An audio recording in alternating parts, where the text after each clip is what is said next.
আসসালামু আলাইকুম। আমি আব্দুর রাজ্জাক। আমি নওগাঁ থেকে এসেছি। আমি 7-8 মাস ধরে এই ব্যথায় ভুগতেছি। আমার পায়ে হাঁটলে ব্যথা করতো, হাঁটতে পারতাম না। ফেসবুকে আমি ভিডিও দেখতেছিলাম, দেখতে দেখতে স্যারের ভিডিও আইছে, ডক্টর ইয়াকুব স্যারের ভিডিও।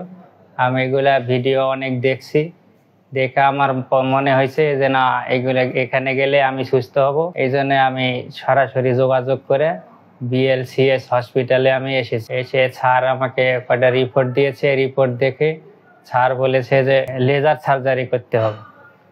তো লেজার সার্জারি করানোর জন্য আমি ভর্তি হয়েছি।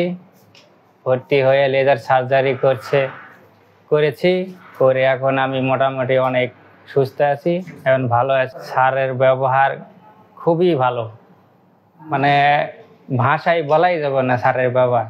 এখানকার সবই স্টাফ লোক, সবার ব্যবহারই ভালো।